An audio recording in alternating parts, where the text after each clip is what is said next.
Hey guys, welcome to Wrestling Daze and welcome to this unseen video. This is a series where we take a look at things that weren't shown during the broadcast. And obviously we're coming off the back of Raw. It was a decent Raw, I thought. Maybe not getting quite to the same heights as when The Rock came out, but it was still a very solid show. One of the big talking points, of course, was CM Punk and Drew McIntyre. That opened Raw. And you can see here that Drew said, "Welcome back, kids," on social media. These two having a back and forth. It didn't lead to an altercation, didn't lead to a match being announced, but I do like how we're just planting some seeds, because these paths will cross again in the future, and we're just kind of fleshing out the relationships. So we know that these two don't like each other, and we found out a bit more information as well, like Drew saying that CM Punk called himself a locker room leader, but he wasn't a leader, and Drew back then really needed a leader. And I thought that was a really good line. And it's just good, to, as you said, to like see this all getting fleshed out. So welcome back, kids, from Drew McIntyre. As well, Cody Rhodes, of course, in our main event, he managed to get past Shinsuke, and wow, we've got to talk about the mist. We have got a video clip of it, but Cody, last night, sending this out about half an hour after Raw had ended, saying only 2 steps left, believe. So those steps are win the Rumble, win the main event of WrestleMania. There's 2 steps left. I get the feeling it's not going to be that straightforward, but Cody is asking his fans to believe. We heard this from Sean Ross Sapp, and honestly, I didn't know this.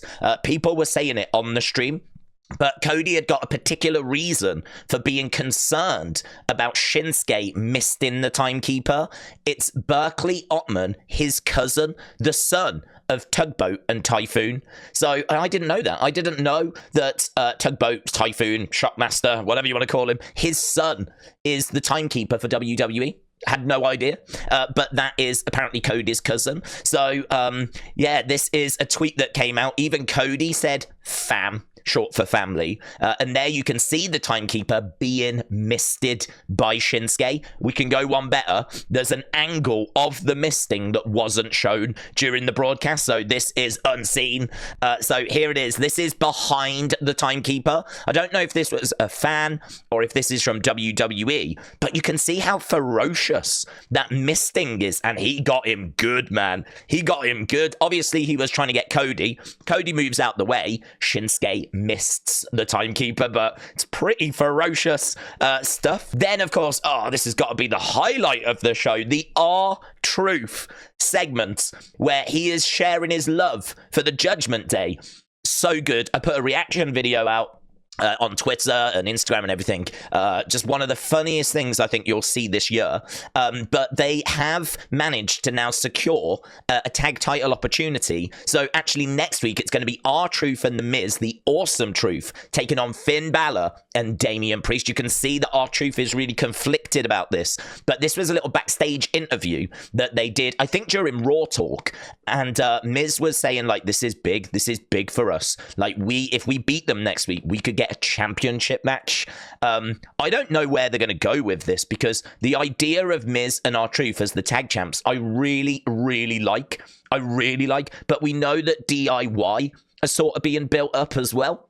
So it's very hard to know where we're going. I don't know if we could potentially be doing like a multi-tag match at WrestleMania. Could it be that we're going to run with the Awesome Truth up to WrestleMania now?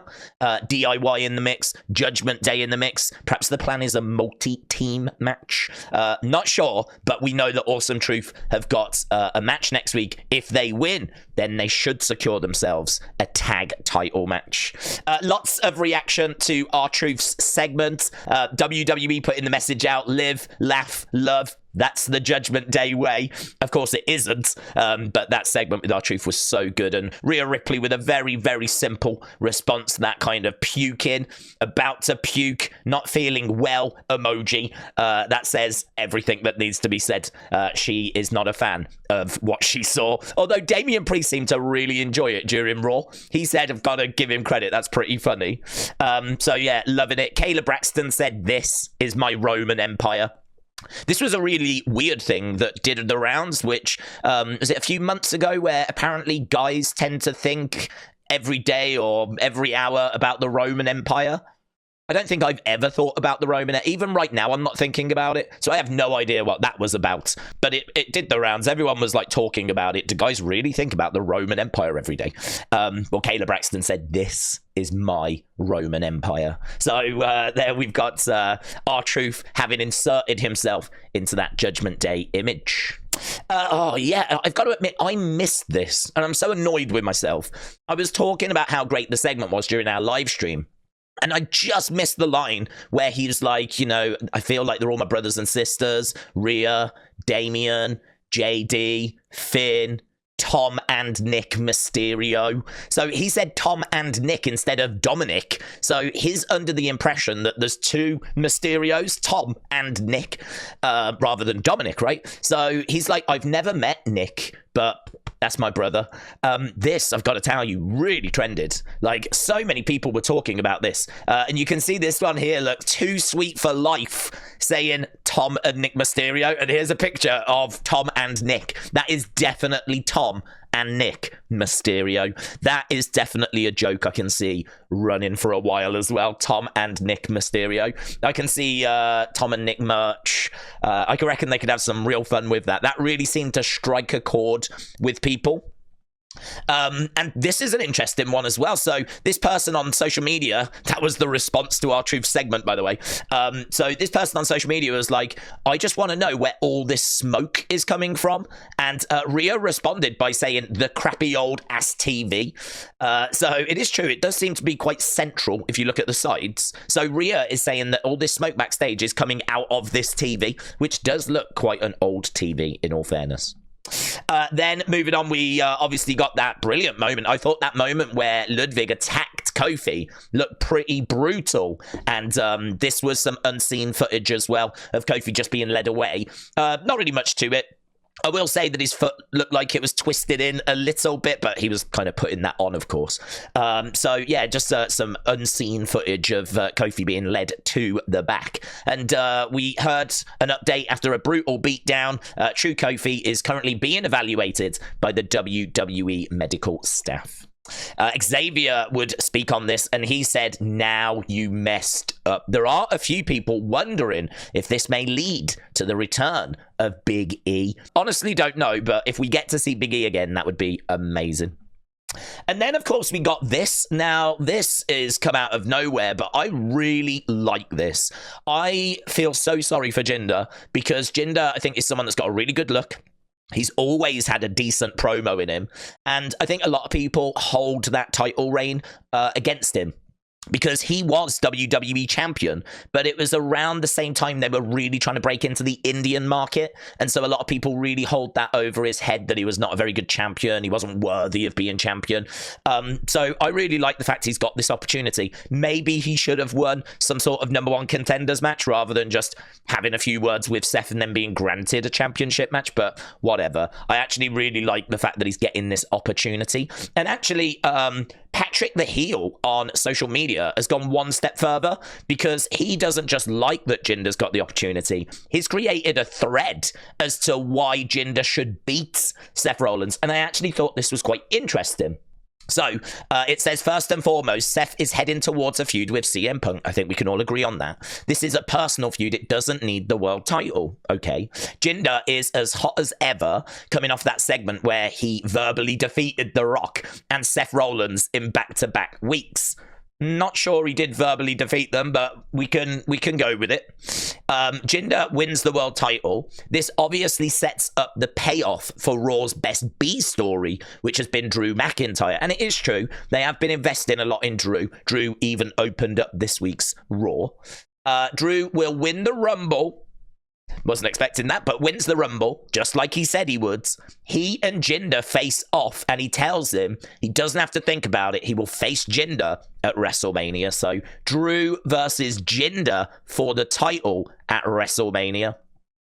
Throughout the build to WrestleMania, Drew will become a babyface again, but he can't do it on his own. He needs an old friend. Heath Slater returns to remind him where rock bottom is and how far he's come, and to do it for him. So that would be a nice moment, actually. I would like to see Heath come back. I do really like Heath Slater, and obviously this is playing on 3MB. The only thing is 3MB were quite a long time ago, and I don't know if in 2024 you can sort of build a story based on that. Obviously WWE are excellent at video packages and bringing people up to speeds, but this would be based on 3MB.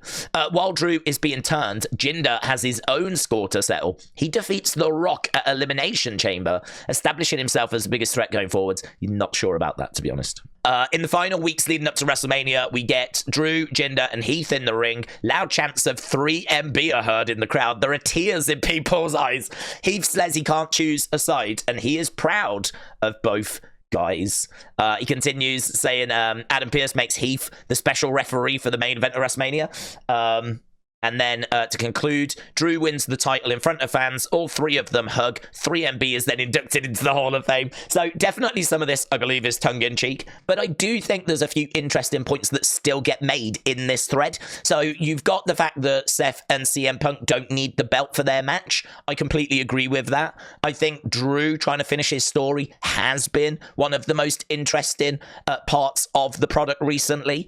I think you could lean on the 3MB story. Heath Slater coming back and being a part of this, I think would be really cool if he's available. I don't even know if he's available, to be honest, but if he was able to come back, I think that would be really interesting. Jinder getting the title off Seth would shock everyone. People would not see that coming, and genuine surprises in wrestling are worth their weight in gold. So Jinder somehow, by fluke, by turnbuckle pad falling off and Seth going into an exposed turnbuckle, whatever it might be, him being able to just get past Seth, right? Maybe not with talent and skill, but by fortune, and winning that title, that would really shake things up.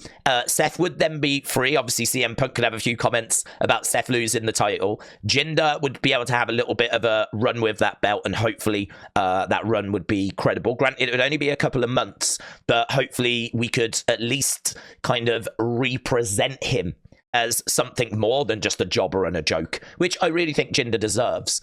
And then, yeah, you know, Drew winning the title at WrestleMania from Jinder. And how about, as soon as Drew wins it, Damian cashes in. Damian takes that moment away from Drew. So Drew wins the title in front of the fans, but doesn't even get to celebrate because here comes Damian Priest, who cashes in. Like, I do think there is something there. As we said, granted, some of this was exaggerated and whatever, and not meant to be taken seriously. But I do think that there's an interesting point there. So what do you think? Are you excited for Seth versus Jinder? That match coming up next week. And do you think Jinder has got a chance? Let me know your thoughts down in the comments below. Thanks for watching. Bye for now.